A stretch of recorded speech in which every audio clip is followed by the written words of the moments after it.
देवाभिमन्यं महात्माभिमन्यं स्वात्माभिमन्यं भारार्थग्रहणं मन्त्रपुष्पाञ्जलिः।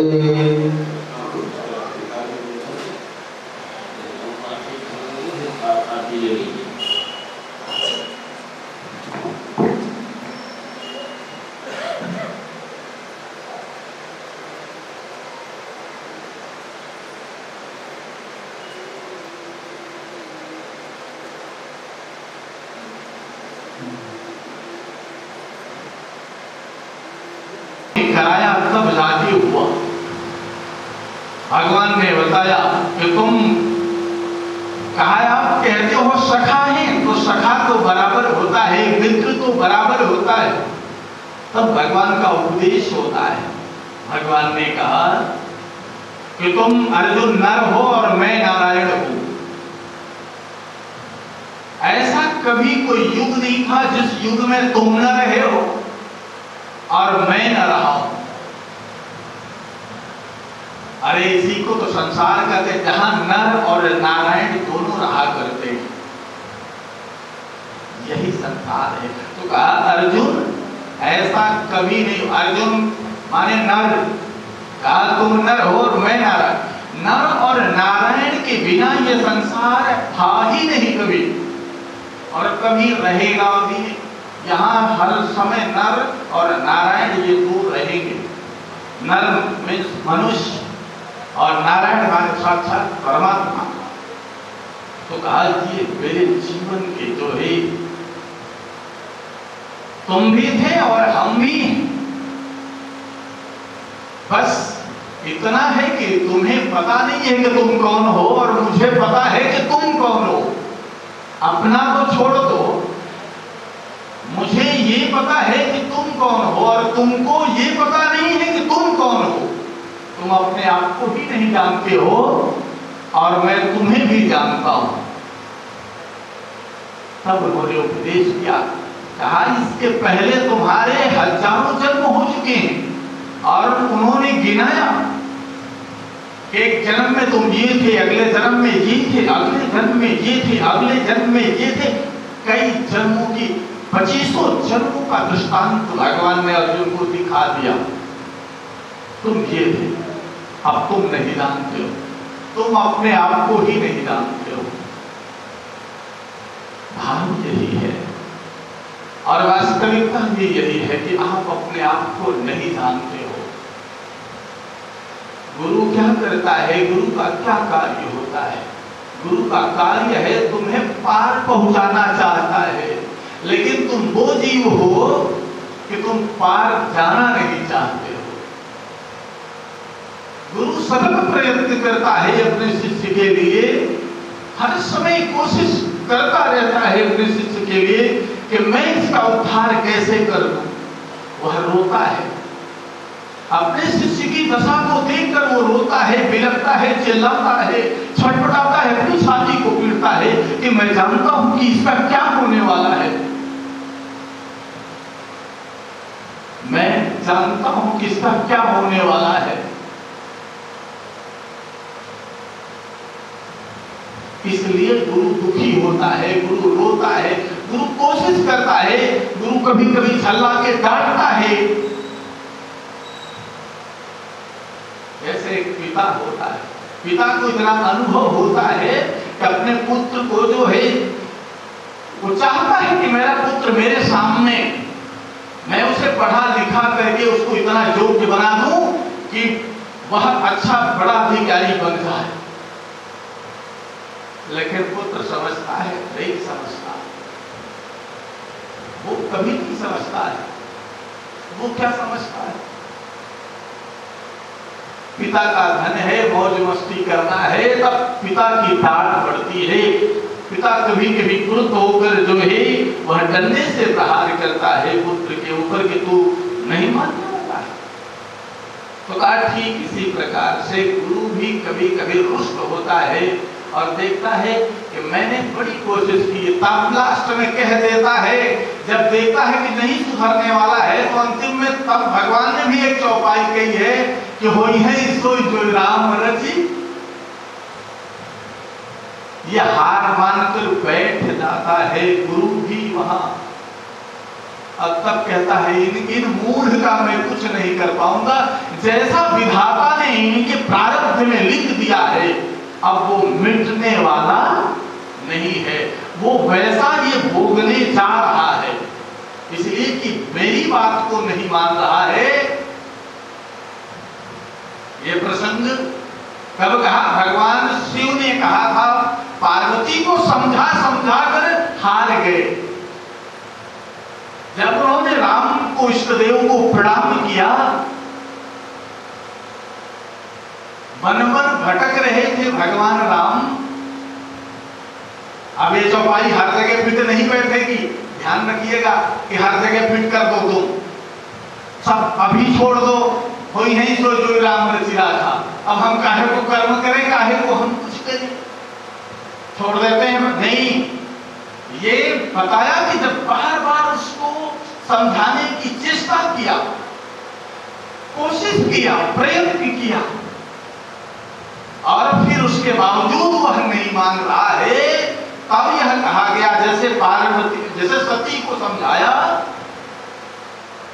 भगवान शिव ने कि यही मेरे इष्ट देव हैं, इन्हीं को मैं प्रणाम करता हूं, यही सच्चिदानंद घन हैं। हे देवी, यही सच्चिदानंद घन है।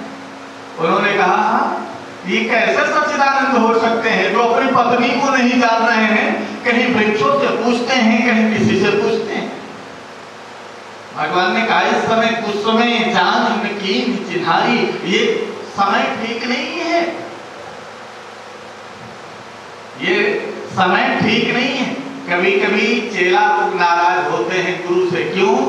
गुरु, चेला बहुत दुखी होता है, बड़े कष्ट में रहता है, और गुरु कभी याद ही नहीं करता चेले का कि हमारा चेला कैसे है, कहाँ है या नहीं। तो चेला भी नाराज होता है। ये बताइए, हम इतने दुखी हैं, पर गुरु जानता है कि मेरा शिष्य, शायद ये दुख जो आया है मेरे शिष्य का हित करने के लिए आया है, और अभी चुप रहो, अभी समय ठीक नहीं है। गुरु जानता भी है तो भी चुप हो जाता है कि अभी बोलना उचित नहीं है, अभी मैं कुछ नहीं जाऊंगा न कहूंगा। तो उस समय तक वो शांत हो जाता है। तो वही भगवान शिव जो है वो शांत हो गए। उन्होंने कहा कि देवी, मैंने आपको समझाया है, सुन लो, बस मान लो। पर काहे को मानने वाले? कहा ये जो भावी है, जैसी हो तब्यता कैसे मिले सहाय। कहा जैसी होनी होती है वो खींच ले जाती है। तो महाराज वो होनी है, वो क्या कर रही है? वो खींच रही है। और खींच कर कहां ले गई? सती को खींचकर कहां ले गई?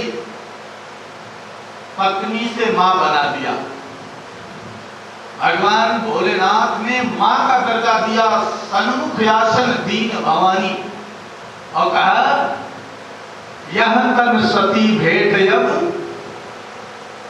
अब इस शरीर से तो पति और पत्नी का जो रिश्ता है वो तो संभव नहीं है, इसलिए कि आपने हमारे लाख समझाने के बावजूद परीक्षा लेके आई हो, और वहां कौन सी परीक्षा लिया आपने? आपने जो परीक्षा लिया, तो क्या वही परीक्षा का एक माध्यम था कि किसी की पत्नी बन जाना? अरे राम जी की आप पत्नी बन गई, मेरे इष्टदेव मेरे प्रभु की आप पत्नी हो गई, तो आप तो मेरी मां हो गई। और अब मां के साथ पत्नी का रिश्ता संभव नहीं है, तो आश्रम उन्होंने दे दिया। तो कहा देखो, जब कभी इस शरीर में रोग हो जाता है तो मनुष्य क्या चाहता है? भगवान जल्दी बुला लेते तो चले जाते। जब रोग हो जाएगा इस शरीर में और शरीर हमारा भोगना शुरू करेगा, तब हम क्या कहते हैं कि प्रभु अभी शरीर को लेके क्या करें, हम चले चलते यहाँ से तो बड़ा अच्छा होगा। तो माता सती के भी साथ वही हुआ कि शरीर रोगी हो गया। कैसा रोगी हो गया? कौन सा रोग हो गया? अरे इतना बड़ा, जो शरीर ढोना पड़े, जब हाथ पांव काम करना बंद कर दे, आंख भी से दिखाई देना कम हो जाए, अब ये लगता है ना कि अब मेरा शरीर किसी काम का नहीं है, अब मुझे कोई प्रेम नहीं करता है, मुझे कोई भोजन नहीं पवाता है, मुझे कोई कुछ नहीं करता, तब उसको भारी लगता है कि शरीर छूट जाती। देवी सती भी इसीलिए आग्रह करती हैं कि अब मेरी शरीर छूट जाए, इसलिए कि रोगी हो गई है। अगर जिसका पति जिस पत्नी को न देखे, आंख भर करके नेत्रों से विचार करो कि वह पत्नी क्या करती है। आज जो आत्महत्याओं का जो कारण जो बनता है वो क्या बन रहा है? पति कहीं और भाग रहा है। तो वो जो स्थिति जो बनती है, तो कहा तब क्या कहा, अब बोझ हो गया है वो, अभी शरीर से क्या फायदा। तब उन्होंने बार बार उन्होंने अनुनय विनय किया, तब उन्होंने जब भगवान भोलेनाथ ने जवाब दे दिया कि अब इस शरीर से उम्मीद मत करो, तब उन्होंने उस शरीर को जलाना उचित समझा। योगाग्नि में अपने आप को हवन कर दिया। उसमें दोष दक्ष का नहीं है महाराज। ये अगर आप सोचते हो कि दक्ष का बहुत बड़ा उसमें गलती है, तो वो गलत नहीं है। ये गलती किसकी? कहा ये स्वतः भगवान शिव पहले से ही रच रहे हैं विधान कि ऐसा होना है। तो कहा, तब कहा कि वही नहीं सोई जो राम रचिला था, जो मेरे सच्चिदानंद, जो मेरे विधाता ने रचा हुआ है वही होगा। अब मैं क्यों परेशान हूं? अब मैंने लाख समझाया, तो वही गुरु जो होता है वो बार बार अपने शिष्य को समझाता रहता है, उसको देखता है कि मेरा शिष्य जो है इस 84 लाख योनि को पुनः जाने वाला है। उसको बड़ा कष्ट होता है कि ये 84 में फिर से चला जाएगा। अब की पौ जो ना पड़े फिर 84 जाए। बाजी चौपड़ की लगी पौ पर अटकी आए, अब की पौ जो ना पड़े फिर 84 जाए। ये शतरंज का खेल है, जिंदगी शतरंज का खेल है।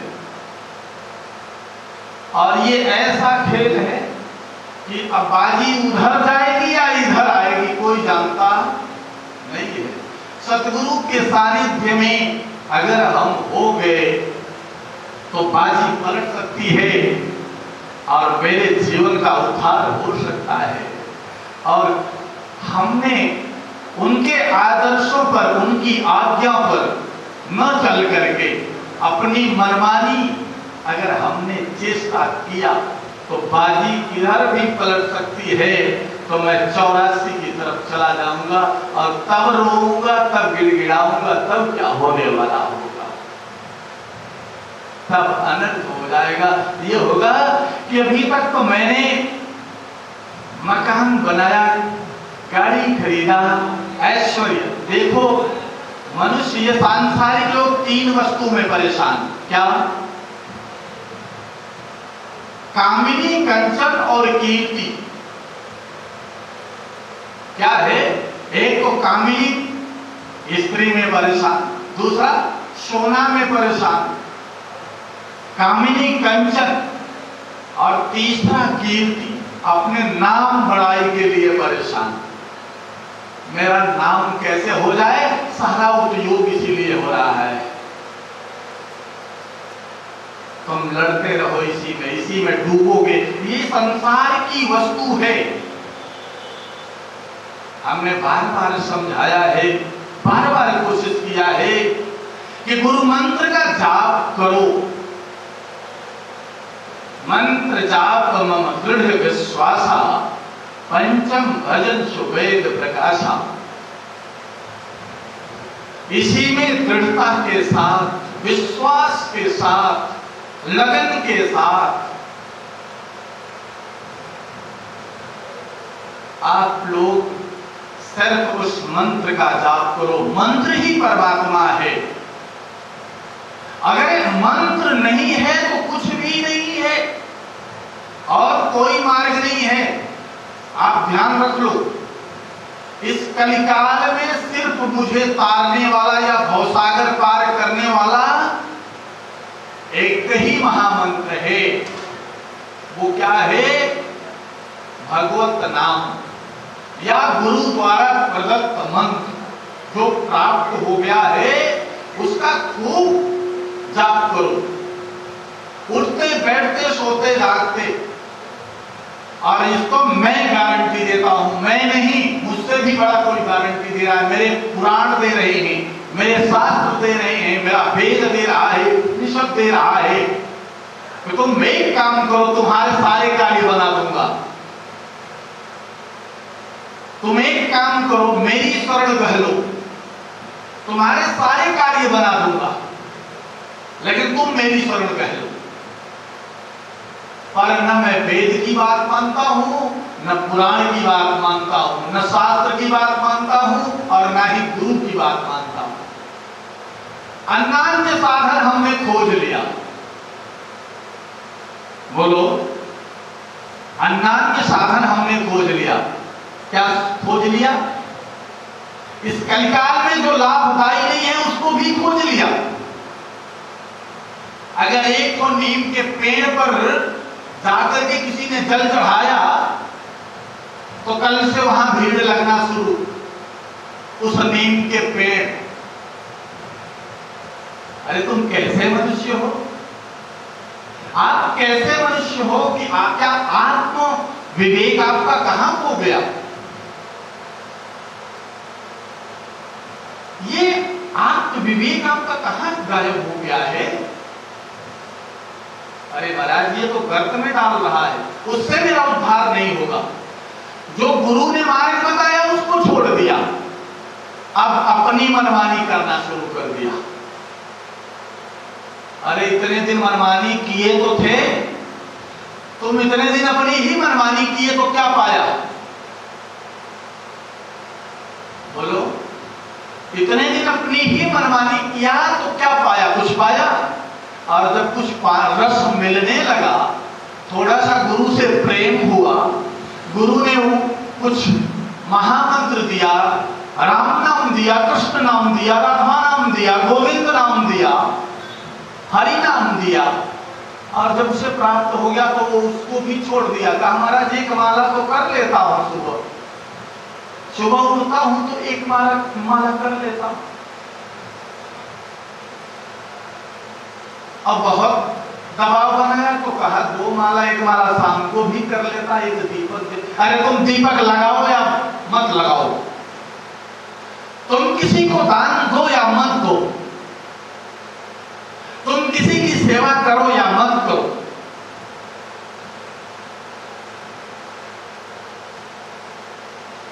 तुम किसी को भोजन कराओ या मत कराओ, लेकिन गुरु ने तुम्हें जो बताया हुआ जो मार्ग है उसको पकड़ रखो। अगर उद्धार रखना चाहते हो तो, और नहीं उद्धार चाहते हो तो फिर आप तैयार रहो 84 में जाने के लिए। आप मंत्रों का जाप करो। मैं पुनः आपको हर बार समझाता हूं, इस बार पुनः समझा रहा हूं। फिर से एक सीख, एक ज्ञान आपको प्राप्त हो रहा है। सब कुछ, ये सबसे बड़ा ज्ञान है। ये क्या है? जो राम को जान लिया, जो कृष्ण को जान लिया, जो हरि को जान लिया, उसको किसी और जानने की जरूरत नहीं है। वो फिर किसी और को जाने कि न जाने, वेद शास्त्र जाने या न जाने, कोई फर्क नहीं पड़ता है। वो इसका भी एक रास्ता है। ये वेद शास्त्र ये बहुत बड़ी बात नहीं। वेद शास्त्र भी कहने वाले लोग 84 में चले जा रहे हैं। कहा क्यों चले जा रहे हैं? कहा वो मूल तत्व तो छोड़ दिए हैं और उसी शास्त्र ही को दबाए पड़े, इसलिए चले जा रहे हैं वो 84 में। मूल तत्व तो वही राम है, इसलिए कबीर बाबा ने कहा, पोथी पढ़ पढ़ जगमुआ पंडित हुआ न कोई। ये पोथी तो पढ़े लेकिन अभी ज्ञानी नहीं बन पाए। क्या नहीं बन पाए?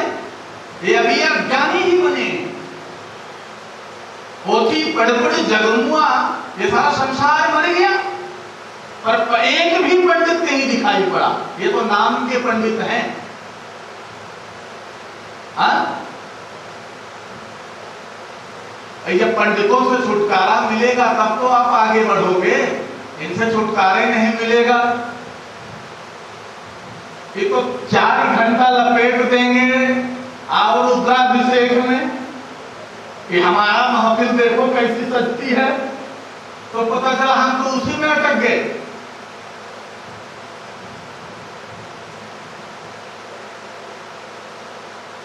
कहा ये जीते जी नहीं छोड़ने वाले हैं और मरने के बाद नहीं छोड़ने वाले। हमें इसी शास्त्र में से ही एक ऐसी चीज मिल गई या गुरु द्वारा प्रदत्त मंत्र जो है वो प्राप्त हो गया। वो क्या था? वही राम कृष्ण गोविंद हरि। और जब उसको पा लिया तो फिर और किसी को पाने की जरूरत नहीं रह गई। आप रोज पाठ करते हो, किसका पाठ करते हो आप? हनुमान चालीसा का। हनुमान जी ने कहा है कि मेरा पाठ करोगे तो तुम्हारा उद्धार हो जाएगा। बोलो, कहा है।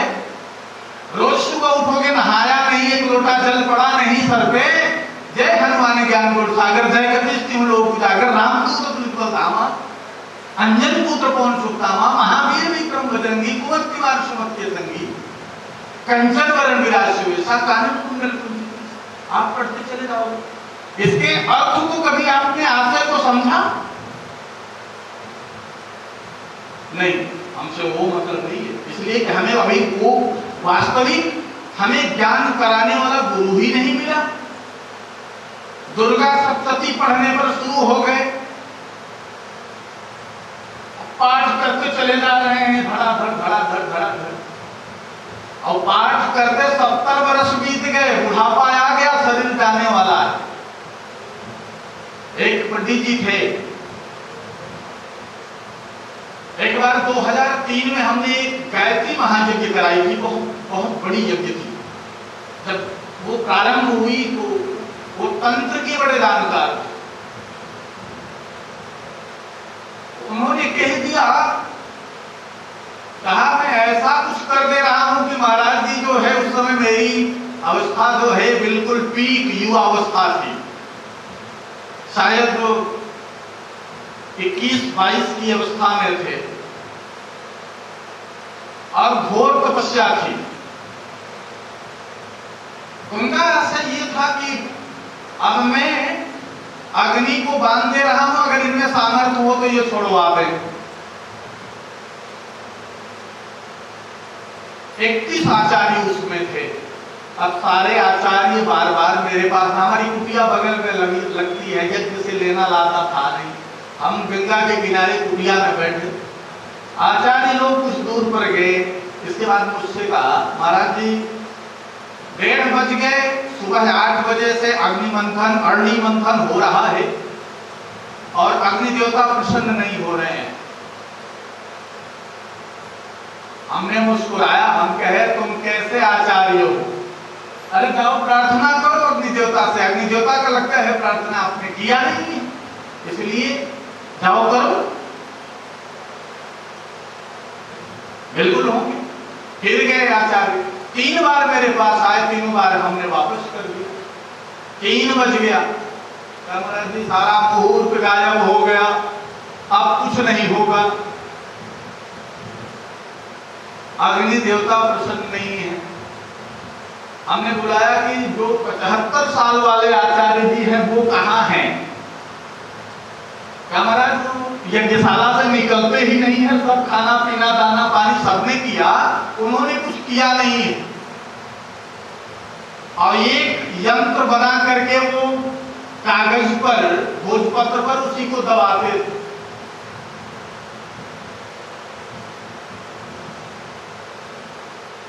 ये घटना बिल्कुल सत्य है।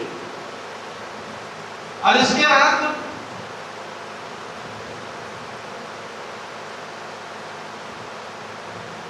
हम कहे बुलाओ उनको, मेरे पास में बुलाओ। अब वो आए पंडित जी, मैंने कहा पंडित जी अरे प्रार्थना करो जाके अग्नि देवता से। और हजारों की भीड़, सुबह से लेकर उस कस्बे में 1000 लोग जो है वो लगे हुए थे, हजारों की संख्या में। अब करें तो क्या करें? मैं उन्हीं से कह रहा हूं कि देख लो, एक नारायण जी पंडित जी थे, वो आए रोने लगे मेरे पास, उनके आंख से आंसू की धारा बहने लगी। कहा महाराज मैंने कुछ खाया पिया नहीं। क्यों नहीं खाया? अग्नि देवता नहीं प्रसन्न है, सब बड़ा बड़ा अपयश मिल रहा है। यही जस और अपयश तुम्हारे देने से नहीं होता है। अपयश भी मिले तो भी सम्र हो, जस भी मिले तो भी सम्र हो। कैसी भक्ति है तुम्हारी, कैसी भक्ति है कि तुम्हारी भक्ति से तुम 31 आचार्य हो, 31 ने एक स्वर में अगर रोए होते तो शायद अब तक सब कुछ हो गया होता, लेकिन एक के आंसू है। 3 बज गया, सब लोग आए मेरे पास, खड़े हो गए। सिर्फ यही हुआ कि 5 मिनट में आप लोग जाओ यज्ञशाला में और 5 मिनट के अंदर अपना काम शुरू करो और अग्नि देवता प्रकट हो जाएंगे, जाओ। और मैंने अपने आप को परमात्मा में चढ़ा दिया। मैंने एक खंजर निकाला, मैं हठी भक्त भी हूं और हठ करता हूं तो उसी से करता हूं।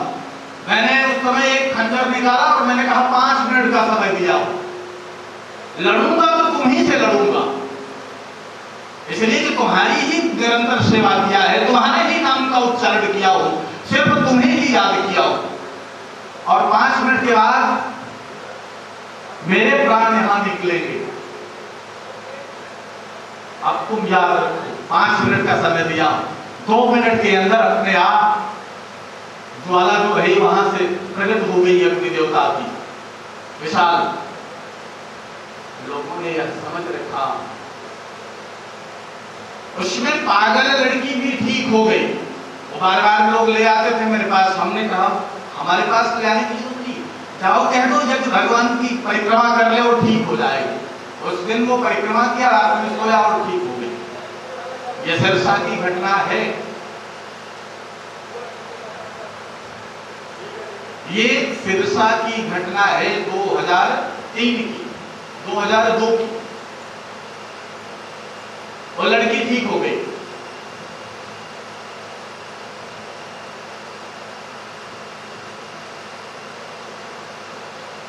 तो बात यहां होती है कि आपके अंदर जब तक भगवान तब तक आपकी परीक्षा करता रहता है कि आप कैसे भक्त हो। आपके अंदर भक्ति तो है नहीं।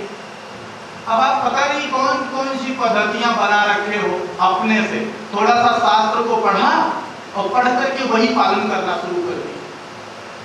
पहले मैंने कहा जीता जागता शास्त्र कौन है? गुरु है। आप गुरु की आज्ञा में रहो, गुरु के बताए हुए मार्ग पर आप चलते रहो, अवश्य उद्धार हो जाएगा। आप 84 में नहीं जाओगे, गारंटी है मेरी। लेकिन गुरु द्वारा जो चीज पकड़ाई जाए उसको पकड़ लोगे तो क्या है? गुरु द्वारा जो नाम दिया जाता है, जो बीज मंत्र दिया जाता है, आप निरंतर उसका सेवन करते रहो। 6 घंटे कर सकते हो, 10 घंटे करो, 12 घंटे जाप करो। दैहिक, दैविक, भौतिक, आप तीनों ताकों से मेरी गारंटी है आपको छुटकारा मिल जाएगा। दवा काम करना बंद कर दिया है किसी पर। आप 8 घंटा 10 घंटा जाप करके देखो, किसी का विवाह नहीं हो पा रहा है। आप कामना है, आप चाहते हो कि मेरा यह कार्य विवाह हो जाए, आप 8 घंटे 10 घंटे आप जाप करके आप देख लो, फिर धन नहीं है, आप निर्धन बन गए हो, एकदम भिखारी के स्पेस में आप चले गए हो। आप 8 से 10 घंटा जाप करो, आपको धनवान बनने में देर नहीं लगेगी। पुत्र नहीं है आपको, आप 10 घंटे जाप करो, पुत्र प्राप्ति हो जाएगी आपको। अब भगवान ने जब सर्वस्व आपको प्रदान कर दिया है कि तुम करके देखो, अब हाँ तुम्हारा विश्वास ही नहीं है। अब पता नहीं कौन कौन सा मार्ग कोई आया बता दिया और उस मार्ग का पालन करना शुरू हो गया। सारे मार्ग छोड़ दिए आप, मतलब और मार्ग छोड़ दिए, जो उचित मार्ग थे उसका छोड़ दिया, जो गुरु द्वारा जो आदेशित था उसको छोड़ दिया, और अनाप शनाप शास्त्र में पढ़ करके और उसको पकड़ लिया आपने, और उसको पकड़ करके कहे हम तो बड़े ज्ञानी हो गए, तो ज्ञानी बने रहो। अगर वह देना जानता है तो वह लेना भी जानता है। मैंने बार बार कहा है,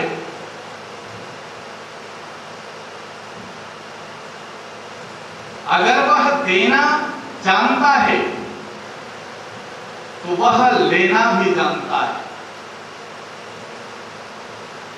तो कभी कभी ज्योतिषाचार्य लोग क्या कहते हैं, इन्हीं के शरीर तक राजा बने रहोगे, जैसे ये देहावसान होगा सब लेकर के चले गए। कभी कभी आप बोलते हो, हाँ ये क्या है, ये यही है कि वो भक्त था, उसने भगवान से पाया था, और वो जब जा रहा है तो सब कुछ लेकर के चला जा रहा है, इसलिए कि उसके घर में नास्तिकों का डेरा हो गया। ऐसा नहीं है।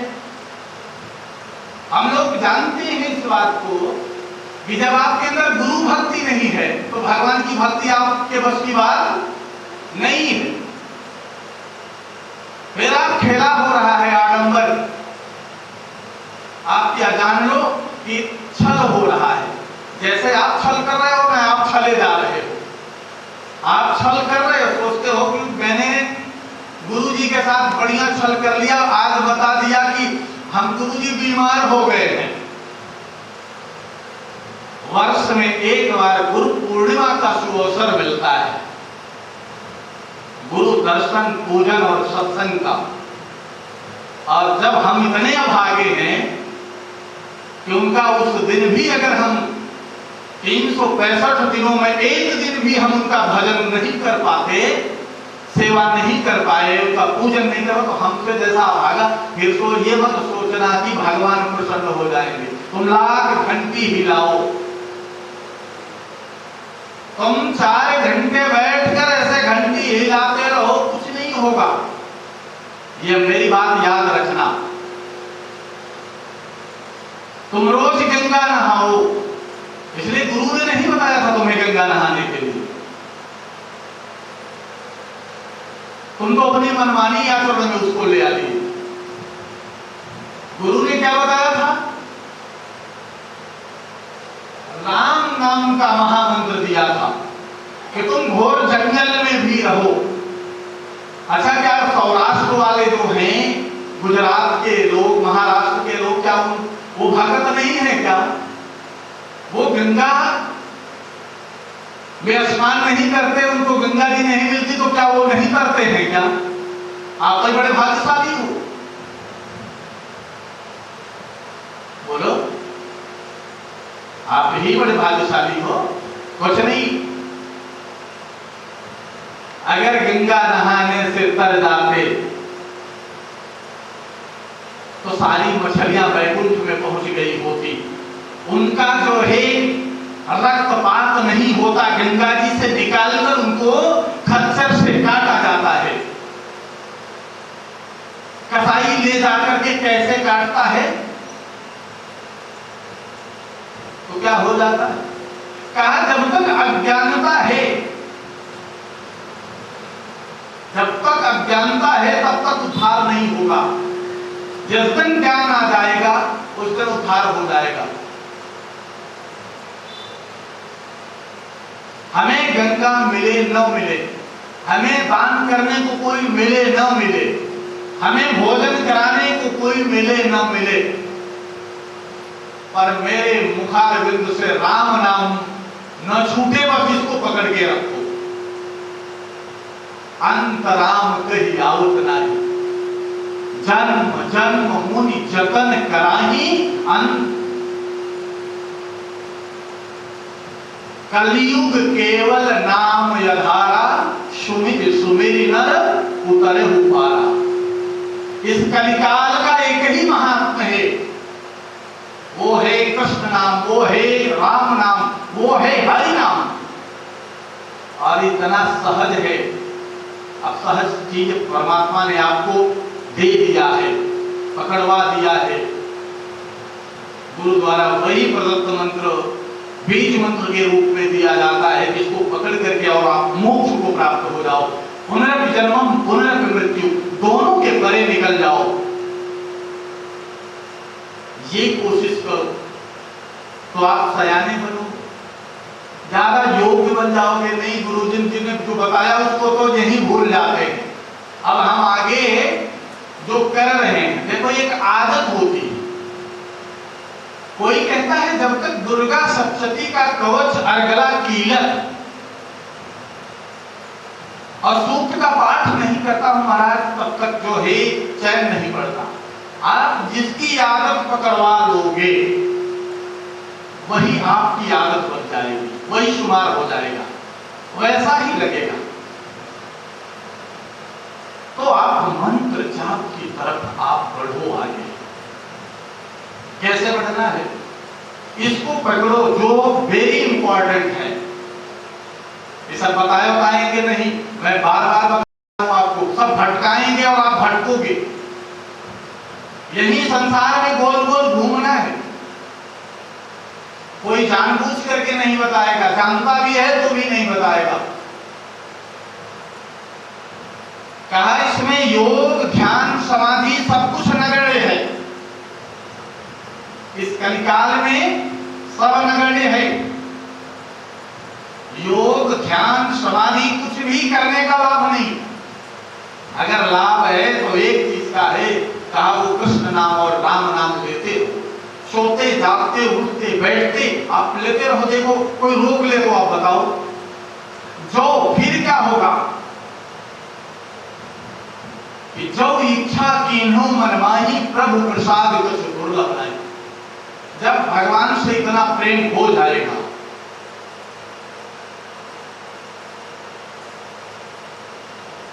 एक बार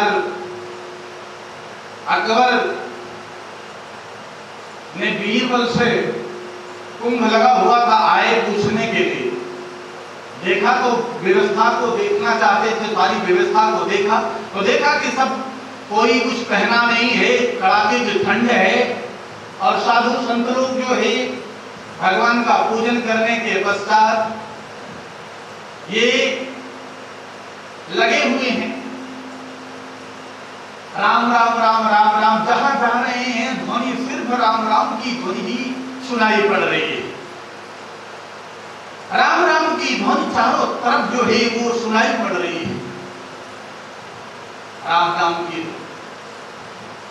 अकबर ने पूछा, बीरबल यह बात समझ में नहीं आती है कि आपके यहाँ ये साधु महात्मा जो होते हैं, अरे इनको कपड़ा पहने तो क्या दिक्कत है, क्या भगवान नहीं मिलेंगे? और इनको राम क्या देता है, देता तो मैं हूं, सारी व्यवस्था मैं करा दे रहा हूं। माघ मेले में पहुंचा, जैसे सरकारें अगर कहें इन साधु संत महात्माओं को तो सब कुछ मैंने प्राप्त करवा दिया है, सब कुछ हमने प्राप्त करा दिया है, तो यह उसका भ्रम होगा सरकार का, कोई भी सरकार हो, यह उसकी सबसे बड़ी भूल होगी। उन्होंने दिखाया, कहा देखो, कहा ये राम क्या देता है आपको, कहा ये राम का नाम क्या देगा? चलो अच्छा एक बार राम मिल जाए तो मान लो ठीक है कि हमारे पास हम अकिंचन हैं, दरिद्र हैं, भिखारी हैं, हमें कुछ दे दो। तो एक राजा जिसके पास है वो दे देगा, लेकिन इनको क्या मिलेगा? राम क्या देगा? राम का नाम क्या देता है? बीरबल ने कहा आज तो नहीं, मैं बताऊंगा समय आने पर, इस प्रश्न का उत्तर मैं दूंगा राजन, कभी न कभी मैं समझाऊंगा आपको। अब उन्होंने वो चले गए दिल्ली के राजपथ पर, एक दिन गए, समय आ गया, एक भिखारी या किंचन जो है वो आया, बीरबल से मिला और कहा महाराज हमारे पास खेती करने के लिए कुछ भी नहीं है, कोई जमीन नहीं है, हमें बीघे 2 बीघे अगर जमीन मिल जाए तो बड़ी कृपा हो, हमें राजन से मिलवा दो, राजा जी से मिलवा दो। उन्होंने कहा ऐसा तो नहीं हो सकता है, राजा से कैसे मिलो? अरे नहीं, छोटी सी चीज मांग रहे हो। कहा आपको मिल जाएगा, लेकिन एक काम करना पड़ेगा। कहा क्या? बीरबल ने कहा एक काम करना पड़ेगा। कहा उस राजपथ पर चौराहे पर जाकर आप आसन लगाकर बैठ जाओ और एक नाम जपो। कहा क्या जपना है?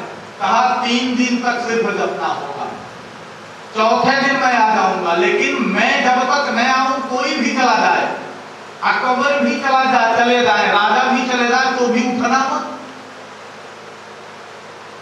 अच्छा, कहा उठना मत तब तक, चाहे जो संसार की सारी वस्तु तुम्हें प्राप्त हो जाए पर उठना मत। कहा ठीक है, वो मान लिया उनकी बात। कहा मैं तुम्हें 20 बीघे जमीन दूंगा, 20 एकड़ जमीन मिल जाएगी, लेकिन तुम जाके बैठो और नाम है अकबर अकबर, सिर्फ इसी को जपना। तो जोर जोर से चिल्ला चिल्ला करके कहना अकबर अकबर अकबर, जोर से चिल्लाओ। अच्छा, गया तो रोज रोज चिल्लाने लगा।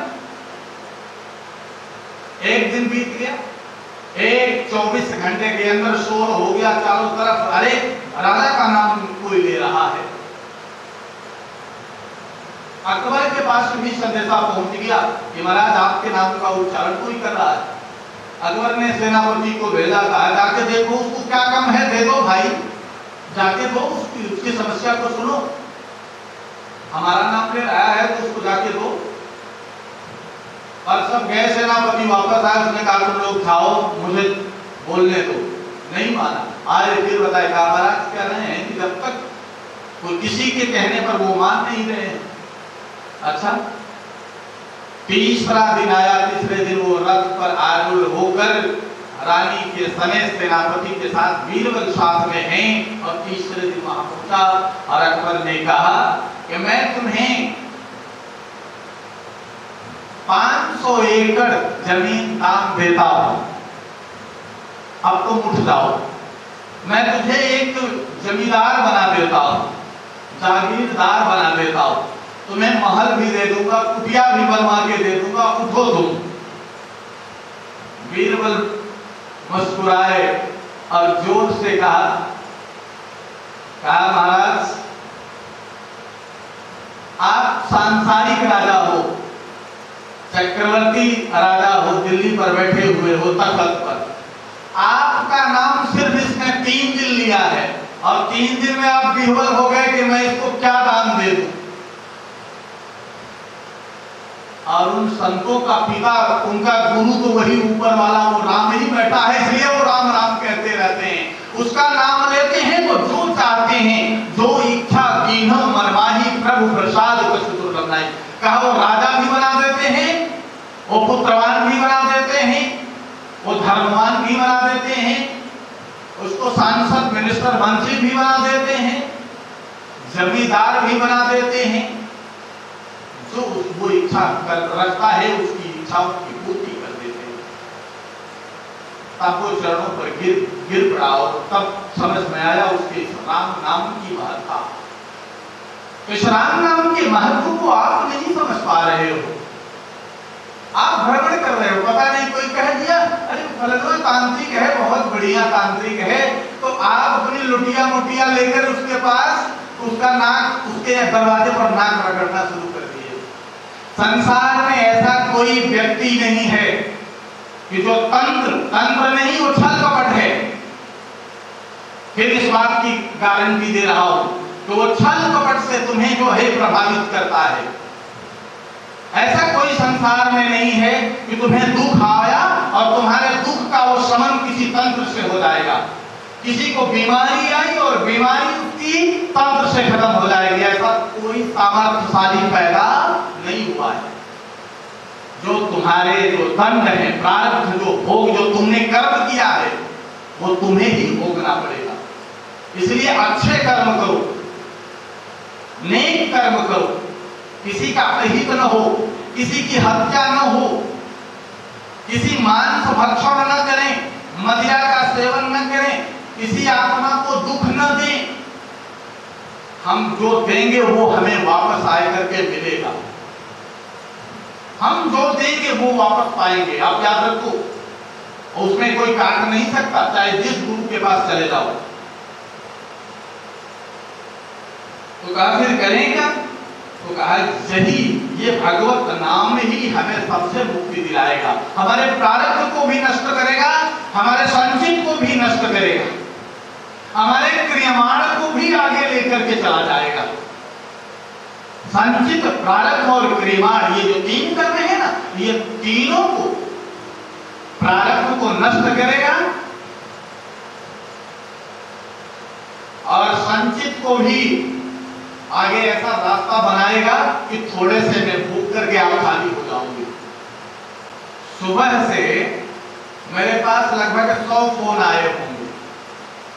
काहे के लिए आए होंगे विचार करो आप लोग।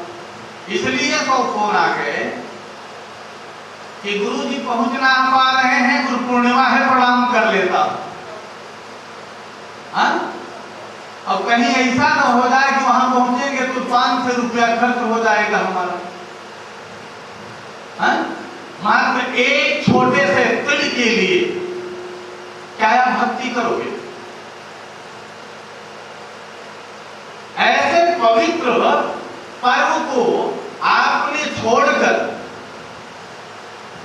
और 20 को बहाने किए आप। तुम्हारे हृदय के घट में गुरु बैठता है, वो घट घट का वासी है। तुम्हारे घट में क्या चल रहा है वो ये भी जानता है।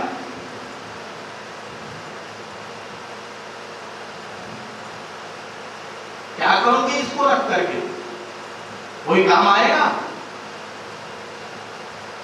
क्या करोगे रख करके? क्या यही इसी को रखने के लिए संसार में आए थे क्या? इसको रखने के लिए, इसको बचाने के लिए संसार में नहीं आए।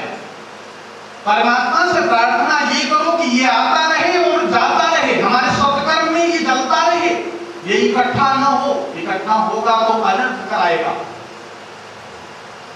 अगर ये इकट्ठा होगा तो अनर्थ भी कराएगा, इससे अनर्थ भी होता है। इसका नाम माया है। अन्नान्यो पारितम द्रव्यम 10 वर्षाणि तिष्ठन्ति प्राप्ते चैका 10 वर्षे समूलम च विनश्यत्। ये जो कुधान्य जो गलत तरीके से कमाई हो रही है, हम कमा रहे हैं, ये हमें नष्ट करने के लिए ही आ रही है। ये कमाई एक दिन ये मुझे नष्ट कर देगी, एक दिन ये हमें खा जाएगी। इसलिए हमें इसको भी बहुत प्राथमिकता नहीं देनी है। इसीलिए संतों ने कहा था कि इस बात को मानो कि साईं इतना दीजिए जामे कुटुंब समाए और मैं भी भूखा ना रहूं, साधु न भूखा ना। सब तो छोड़ दिया है आप लोगों ने कि बस इतना ही दीजिएगा जिससे हमारे घर का पालन पोषण चलता रहे, हमारे बच्चे भी खा लें और कोई अतिथि अगर आ गया तो मैं उसका भी सेवा सत्कार कर सकूं। इतने धन की ही उपयोगिता है। बाकी ये धन अगर आएगा, ये करोड़ों में आएगा, तो आप इकट्ठा करके रखो। अभी आपका बेटा पिस्तौल निकालेगा और किसी का मर्डर करेगा और उसके बाद जेल जाएगा, तब आप रोगे और रोने के पश्चात क्या होगा? 40 लाख रुपया, 30 लाख रुपया फिर वकील और जज लेंगे, हाँ? अब तब आपकी जमानत होगी। कहीं ऐसा रोग उत्पन्न होगा, कैंसर जैसा, आपने बहुत इकट्ठा किया है तो धान्य, वो एक झटके में लेकर के डॉक्टर ले लेगा आपसे, तो फिर इसका फिर जैसे थे हम वैसे हो गए। यही कमाई किए थे 20 सालों से, 20 वर्ष हमने इसी कमाई को इकट्ठा किया था। पर जिसके पास राम नाम की कमाई है, कृष्ण नाम की कमाई है, महाराज न तो वो खर्च होगी, वो तो लौकिक संसार में भी काम आएगी, और पारमार्थिक संसार, जब ये संसार छोड़कर आप जाने लगोगे ना, तब भी वह आगे आगे आपको मार्ग दिखाता हुआ लेकर के चला जाएगा, परम वैकुंठ करा देगा।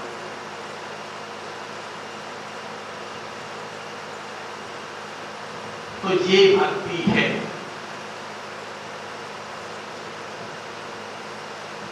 अरे भाई, ये जब तक यह गुरु भक्ति नहीं होगी, है दिखती ही नहीं, उसका परिणाम क्या हो रहा है? देखो आज की संख्या क्या हुई है। हमने भी परीक्षण किया इस बार कि मैं किसी को अपने से फोन करके नहीं बुलाऊंगा, देखता हूं कि किनमें किसकी भक्ति है, कितनी प्रबल भक्ति है।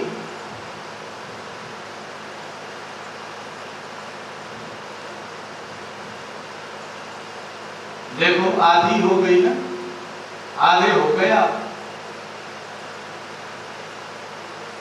और बाकी बाहर से आ गए। हम तो समझते हैं कि जो प्रयागराज के चेले हैं अभी तक नहीं आए हैं, ये ताजुर्बा और देख लो। जो 5 किलोमीटर 10 किलोमीटर वाले हैं,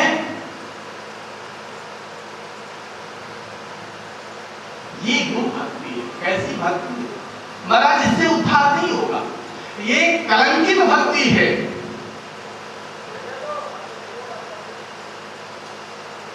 ये ठीक नहीं है। अभी आप बेटे की शादी करते हो, 4 दिन की छुट्टी लगा देते हो, हैं? 4 दिन की छुट्टी, एक दिन नवरात्रि में उपवास करते हो, उसमें भी 2 दिन की छुट्टी, स्थापना और अष्टमी को तो ले ही लेते हो। और कोई कार्य करते हो, सांसारिक कार्य होता है, उसमें छुट्टी लगा देते हो, उसको ले लेते हो।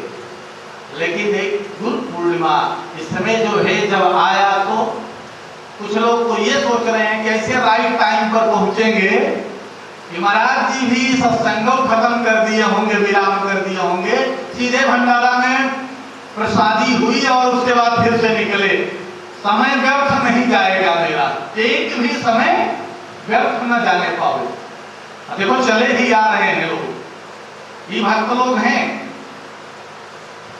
कि अभी चले, अभी लगता है कि अगर 4 बजे तक 5 बजे तक नहीं, शाम तक आएंगे, यहां से जाने के बाद वो आते रहेंगे लोग। ये भक्ति है महाराज, ये अच्छी भक्ति नहीं कही जाएगी। आप लोग इतने से घबरा रहे हो। गुरु आश्रमों में 24 घंटा पहले पहुंचकर हरि नाम संकीर्तन शिष्यों को करना चाहिए, भक्तों को। वहां आपस में बहन भाई सब मिल करके आपस में संकीर्तन करें रात भर। इसके नियम ही आप लोग नहीं जानते हो। रात भर वो संकीर्तन करें, और संकीर्तन करते हुए सुबह स्नान करें, फिर गुरु का दर्शन पूजन करें, और फिर भंडारे में स्वतः बनावे पवावे खिलावे, और सबको पवा करके, और फिर गुरु चरणों में लौट करके और रोते हुए अश्रुपात करते हुए गुरु से विदाई लें कि गुरुदेव अब कब दर्शन का शुभ अवसर प्राप्त होगा, जब वह करुणा उमड़ेगी। देखो अभी वो प्रेम उमड़ा ही नहीं। जब गुरु के प्रति, जब परमात्मा के प्रति हमारा प्रेम उमड़ेगा, तो हम इतना करुणाकुल होकर के अश्रुपात होता है, तब आप समझिए कि अब हम पहली सीढ़ी को पार कर चुके हैं। तब पहली सीढ़ी हम पार कर पाए। आप ऐसे सहज में पाना चाहते हो, सहज में कुछ नहीं मिलेगा। आप चाहे जहां जाओ, चाहे मथुरा चले जाओ, चाहे द्वारका चले जाओ, चाहे नासिक चले जाओ, चाहे उज्जैन चले जाओ, चाहे अयोध्या चले जाओ, आप ढूंढते रहो, पूरा जीवन गुजार दो। सिद्ध संत खोज करने के लिए आप पूरा जीवन गुजार दोगे, कोई मिलने वाला नहीं है। क्यों नहीं मिलेगा? इसलिए कि आपके अंदर स्वयं श्रद्धा नहीं है, स्वयं भक्ति नहीं है, स्वयं प्रेम नहीं है, स्वयं अनुराग नहीं है। और जब तक आपके अंदर अनुराग नहीं होगा, तब तक महाराज मैं क्या करूं?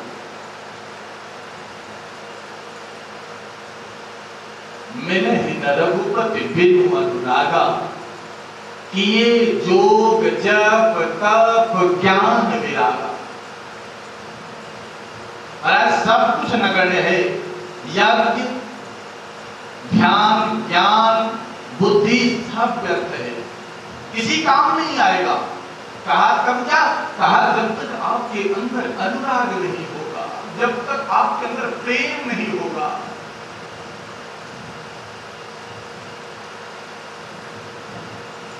तब तक आप लाख कोशिश करो, कुछ नहीं होगा। मैं कटु शब्द भी कहता हूं, इसीलिए आपको बुरा भी लगेगा। गुरुजी डांटते भी, महाराज जी के यहाँ तो चलेंगे तो महाराज जी डांटेंगे, अभी कुछ डांट देते हैं, लेकिन आपने सब घोंट के पी लिए हो। डांट भी हजम करेंगे, प्रेम भी हजम करेंगे, तो कुछ दिखता ही नहीं। हम देना तो बहुत कुछ चाहते हैं आपको, लेकिन हम कैसे दें? आप लेने के पात्र ही नहीं। जब तक पात्रता नहीं होगी, तब तक, जब तक आपका हाथ ये मजबूत नहीं होगा, आपकी थाली मजबूत नहीं रहेगी, सुदृढ़ नहीं रहेगी, इस पे प्रसाद आएगा तो नीचे चला जाएगा। वही आपके साथ में हो रहा है कि आपके अंदर पात्रता नहीं है, इसलिए ये क्या होता है, ऐसे नीचे चला जा रहा है, ऐसे चला जा रहा है। आप उसके से कुछ खा नहीं पा रहे हो, ग्रहण नहीं कर पा रहे हो।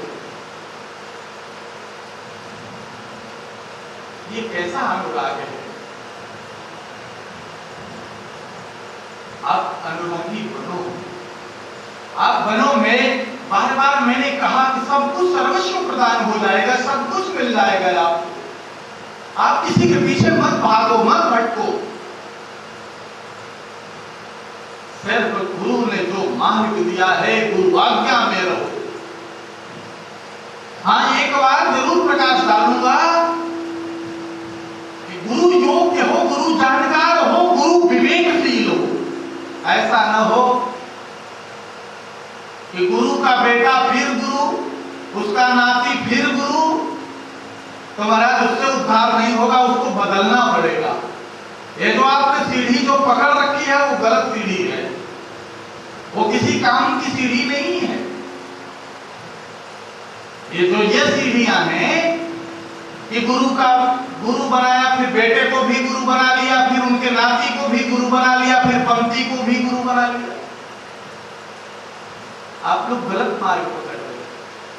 गुरु हो, ज्ञानी हो, कैसा हो? गुरु हो, ज्ञानी हो, गुरु हो, त्यागी हो, गुरु हो, विवेकवान हो, गुरु हो, सामर्थ्यशाली हो, तब उद्धार होगा, तभी हो पाएगा।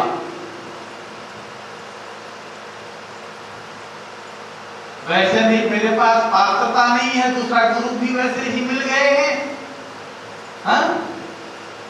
दोनों की जोड़ी वैसे ही है। वो भी साल में एक बार आए और दक्षिणा लिए, बढ़िया बढ़िया चेला के यहाँ बढ़िया पकवान बना एक दिन, और छक करके छाने घोटे, और सवेरे कहे चेला राम हम तो गए।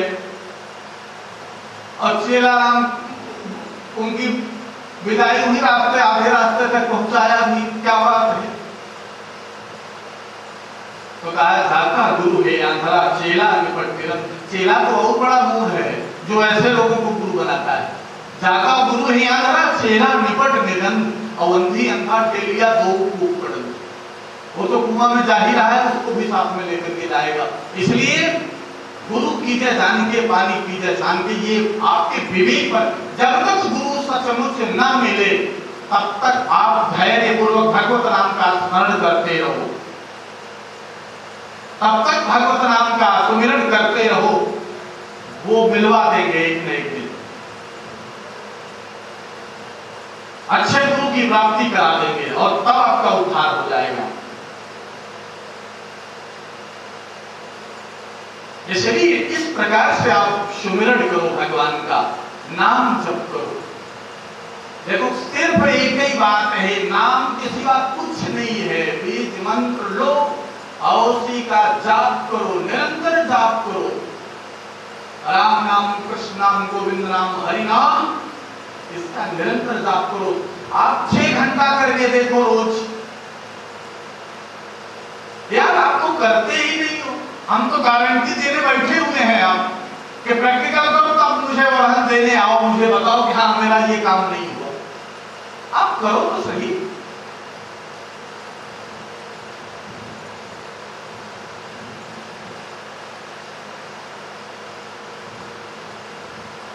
लेकिन स्वार्थपरता नहीं होनी चाहिए। देखो ये भी तब जाएगा, कब जाएगा जानते हो आप? जब हरि नाम सुमिरन आप लगातार करोगे तभी आपका काम चलेगा। कब चलेगा काम? भगवान शिव पर काम का आक्रमण क्यों नहीं हुआ? काम स्वतः वहां जल गया, क्यों? क्या कारण है? काम पराजित हुआ भगवान शिव से। क्या बात थी भगवान शिव ने? कहा एक विशेष बात थी, इसलिए वो पराजित हुआ। कहा वो 24 घंटे प्रतिक्षण राम नाम का सुमिरन किया करते थे। किसका? हर प्रतिक्षण जो ही राम नाम का सुमिरन किया करते थे, इसलिए काम वहां नहीं चढ़ पाया, जलकर भस्म हो गया। आप भी राम नाम का सुमिरन, कृष्ण नाम का सुमिरन, गोविंद नाम का सुमिरन आप भी करोगे तो काम आपको सताएगा नहीं, आप काम को जीत लोगे। क्रोध आपको सताएगा नहीं, क्रोध को भी आप जीत लोगे। हार मानकर क्रोध भी भाग जाएगा। मोह से निकलने का सबसे बड़ा माध्यम राम नाम ही है। ये मोह बहुत खतरनाक है। त्रिवर्गस्य नरकस्य इदं द्वारम नाशं आत्मनो काम क्रोध तथा लोभ। ये काम, क्रोध और मोह, कहा यही 3 नरक के द्वार हैं जो मुझे नरक की तरफ लेके जाते हैं।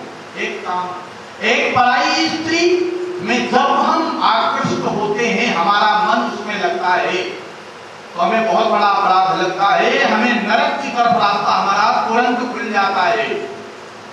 इसलिए सावधान हो जाओ, हमें कभी भी पराई स्त्री की तरफ नहीं बढ़ने हैं। इसका त्याग मुझे करना होगा। अपनी ही पत्नी जो है वो सर्वस्व है, सब कुछ है। पराई स्त्री कदापि नरक का द्वार है। काम क्रोध तथा लोभ, और दूसरा क्रोध या क्रोध भी नरक का ही द्वार है। और मोह, मोह सकल व्याधि करे मूला। ये सबसे बड़ी व्याधियों का मूल है। क्या? जड़। आप मोह में अंधे हो गए हो। कौन सा मोह? पुत्र मोह। कौन सा मोह? पत्नी मोह। कौन सा मोह? अपनेपन का मोह। कौन सा मोह? धन का मोह। इसमें जो आप अंधे हो गए हो, हम इसमें अंधे हो गए। ये हमें नरक की तरफ उद्यत कर रहा है, लेकर जाने की तैयारी कर रहा है, ले जा रहा है। मोह सकल व्याधि निकल। ये जो मोह है ना, इससे छुटकारा कब मिलेगा? कहा जब राम नाम की एक लकड़ी है, राम नाम, एक लकड़ी आत्मा नाम। कहा ये दोनों का जब आपस में रगड़ होगा, तो इसमें से चिंगारी पैदा होगी, वही चिंगारी आग लगा देगी, जो पैदा होगी वही आग लगा देगी। तो कहा कि वो चिंगारी है, एक राम नाम की लकड़ी और एक आत्मा नाम की लकड़ी, दोनों का घर्षण कराओ और आग पैदा हो जाएगी। तो ये पैदा होने का ये विशिष्ट माध्यम है। तो कहा मोह, जब आप जाप करोगे, अत्यधिक संख्या आपकी होगी,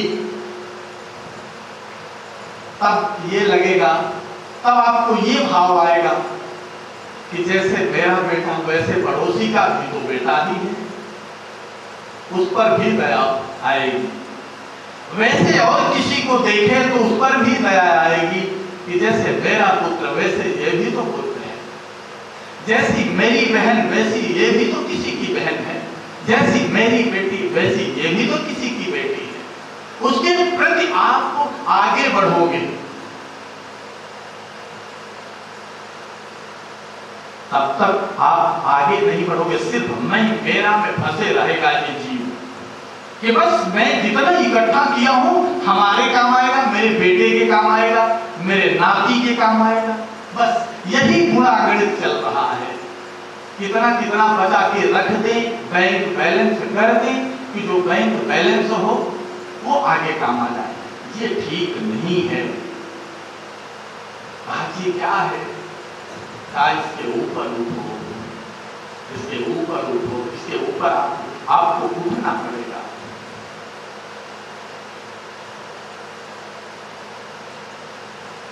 तो मूल जो बात है वह मूल क्या है, क्या करना चाहिए कि भगवत नाम का आश्रय लो आप। जिन्होंने नहीं भी लिया है वो भगवत नाम का आश्रय लें, उन वेद मंत्रों का सेवन करें। और मैं बार बार कहता हूं कि 3 साल जाप करके देखो, 3 साल में आपकी रंगत सुधर जाएगी, सब बदल जाएगा, पूरा वहां का वातावरण बदल जाएगा, उस घर का अलग ही आनंद होगा। वहां पे जहां सामंजस्य नहीं है, जहां बाप बेटे में पड़ती नहीं है, पति पत्नी आपस में कलह कर रहे हैं, वहां सिर्फ एक बात की कमी है। वो क्या कमी है? आपने नाम जप नहीं किया है। नाम जप करो प्रेम हो जाएगा, नाम जप करो पत्नी प्राप्त हो जाएगी, नाम जप करो ऐश्वर्य मिल जाएगा, नाम जप करो प्रतिष्ठा मिल जाएगी, नाम जप करो पद मिल जाएगा, नाम जप करो वैकुंठ प्राप्त हो जाएगा। लेकिन नाम जप करो, क्या करना है? एक ही एंटीबायोटिक है, दूसरा कोई दवा की जरूरत नहीं है। कोई और दवा चाहिए क्या? बोलो, है कोई दवा जो और काम आ जाएगी? और कोई दवा नहीं है, सिर्फ एक एंटीबायोटिक लगा दो और काम बन गए। सिर्फ एक, इसी को आप लगा करके आप देख लो कि क्या होता है परिणाम। लेकिन करो तो सही। आधी से ज्यादा उम्र बीत गई और पूछा गया, कहा महाराज क्या करते हैं? तो कहा अभी तो हमने गुरुवै का दर्शन नहीं किया, अभी तो गुरुवै नहीं बना पाए, आधी उम्र चली। मैंने बार बार बताया कि जब तक ये प्रेम नहीं उमड़ेगा, ये श्रद्धा नहीं उमड़ेगी, आप लाख कोशिश कर लो, कुछ भी होने वाला नहीं। इस समय को पकड़ो, समय को पकड़ो। समय चला जा रहा है, बहुत तेजी के साथ जा रहा है। ये जो आज जा रहा है ये कल नहीं आएगा। रुपया आ जाएगा, पैसा आ जाएगा, आप सदाचारी बन करके देखो, नाम जप करते रहो, भले गरीबी में आपका समय बीत जाए, लेकिन मैं गारंटी देता हूं कि 10 साल के बाद आपका ऐसा चिराग निकलेगा कि आपने भले गरीबी में समय खोया हो, लेकिन वही चिराग एक दिन IAS और PCS बन करके जब उभर करके आएगा तो पता चला कि 1 वर्ष के अंदर सारी आवश्यकता की पूर्ति हो गई। जो अभी तक धन की जो सोच रहे थे ना, सब पूरा हो गया। लेकिन आपको विश्वास तो नहीं है ना, गड़बड़ तो यहाँ हो रहा है। हमने भजन किया नहीं, इसलिए ये जीव तब तक रो रहा है जब तक भजन नहीं करेगा। भजन नहीं किया है इसलिए रो रहा है। इसको कुछ दिखता नहीं है, चित्त लगता नहीं है। कोई बता दिया, यदि एक सन्यासी जी वहां आए हैं बाबा जी, अब वहां भी भाग गए। फिर कोई बताया, अरे एक तो वहां पर बड़े अच्छे हैं, वहां भी भागा। एक वहां गया, वहां भी भागा। हाँ, तो ये खेल चल रहा है। खेल है खिलौनों का, खिलाड़ी का खेल है, खिलाड़ी का पैसा है। मैंने बार बार कहा, ये चमत्कार के चक्कर में मत पड़ो। ये जो चमत्कार करने वाले जो लोग हैं, इनके दिमाग में खुराफात भरा हुआ है कि जिस चमत्कार कोई ना कोई आप सोचते हो उसी का नाम ये सिद्ध कर दिए। अरे सिद्ध पुरुष है। सिद्ध पुरुष अपनी नुमाइश नहीं करता है, वह पानी में आग नहीं लगाता है, वह नारियल नहीं हटाता है। सिद्ध पुरुष को भगवान के लिए रोता है, भगवान के लिए गिड़गिड़ाता है। उसको आप जाने ही नहीं पाओगे कि आपने तो जो व्याख्या हुई उसका उल्टा समझने लग गए। तो चमत्कार वाले को सिद्ध मान लिए, जो बिना चमत्कार वाला जो नहीं कर रहा है उसको जो है वो बिना भोजन के तरस रहा है। वो देखो तो ऐसे लंपट की तरह वो भ्रमण कर रहा है और सारी धन का अंबार उसके यहाँ है जो चमत्कार है। देखो वहां लक्ष्मी जी भी कैसे अपना पांव लगा करके टेक रही है। लेकिन जब ये टेकेगा ना, ये तो पता नहीं कितने कितने को आनंद कर दिया। ये गारंटी मेरी है कि वो चमत्कार वाला किसी दूसरे को सुखी नहीं कर सकता है। इसकी 1000% की गारंटी देता हूं। लेकिन वो जो भिखारी संत देख रहे हो ना, वो बिना जो चमत्कार वाला जो संत है, वो भले खुद जो है भूखा रहे, लेकिन तुम्हें भूखा नहीं रहने देगा। वो अपने भक्तों को भूखा नहीं रखने देता है।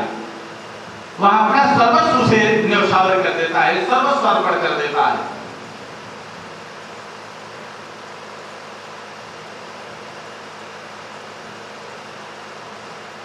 जहां ये प्रमाण हैं, ऐसा दिखाई पड़ा है, इसलिए हमें ये चमक दमक की तरफ, वो 4 दिन की चमक है, 4 साल मान लो। हमने बताया कि धान्य वाला क्या वर्ष चलता है, अन्नान्यो पार्जितम द्रव्यम 10 वर्षाणि तिष्ठन्, सिर्फ 10 वर्ष तक। क्या वर्ष? ये चमक दमक उसकी 10 वर्ष देख लो। 10 वर्ष के अंदर समूलं च विनश्यत्, जिसका बड़ा नाम सुना था ना, क्या आपने देखा नहीं? क्या प्रमाण नहीं है क्या? ऐसे साधु संत भी कहां चले गए? 10 वर्ष चमके रहे होंगे, 9, 10, जहां आया है तहां समूल च विनश्यत् चले, ऐसे चले जाएंगे। इसलिए धर्म का आश्रय लो, भगवान का नाम का आश्रय लो, बस इसी से उद्धार हो जाएगा। और कोई दूसरा मार्ग नहीं है। उसके चमत्कार में आप विवेकशील हो, सामर्थ्यवान हो, सामर्थ्यवान गुरु के चेले हो आप लोग, सामर्थ्यवान गुरु के चेले हो आप लोग। और आप लोग अगर ऐसे भटकोगे, अच्छा ये बताओ, पूछता तो हूँ, इतनी उम्र बीत गई, क्या आप लोगों ने अभी तक गए तो बहुत जगह होंगे, ऐसा नहीं है सिर्फ मेरे ही पास आए, गए तो बहुत जगह होंगे, पर आप वहां गए तो क्या मिला आपको? क्या हो गया? कौन सा कायाकल्प आपका हो गया? बताओ। क्यों मेजर साहब बताओ, आप खड़े हो जाओ। ये आर्मी में मेजर हैं भाई, फिर रिटायर हो गए। आप बताओ कि क्या कभी गए कुछ हुआ? नहीं। आपने देख लिया ना, गए तो 4-5 जगह हो आप, सत्य है, गलत तो नहीं बोल रहा। मेरे पास होकर के भी 4 जगह इन्होंने मुंह मार चुके, लेकिन मिला कुछ नहीं, है ना। ये सत्य घटना मैं बता रहा हूं। मैं ये भी जानता हूं कि आप मेरे पास आए हो तो आपके मन में क्या चल रहा है, क्या लेकर के आप आए हो, क्या आपके विचार हैं। लेकिन ये अच्छी बात नहीं है कि मैं किसी के मन की बात को बता दूं, या सुनने वाले या जानने वाले जानते भी हैं। मैं कभी बताने लगता हूं तो उतनी दूर पे खड़े खड़े मैं, वहां तो पर्ची निकलती है और यहां मैं शुरू होता हूं तो हॉटलाइन से ऐसे बताना शुरू कर देता हूं। अभी जीते जागते उदाहरण हैं। अभी जरा सा मैं बुलाऊंगा कृष्ण मुरारी जी को, वकील साहब, सरकारी वकील हैं। आप जरा सा आगे आ जाइए, क्योंकि आपका मेरा सानिध्य ज्यादा हुआ। हमारे सानिध्य में आपने ज्यादा समय दिया है और आप कभी कभी कह देते हैं, अपनी बात को बता देते हैं कि महाराज जी जरा सा इनको देख ले तो जरा सा क्या बात है।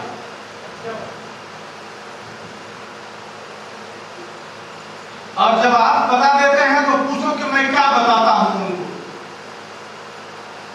अभी कई जगह दे दो आप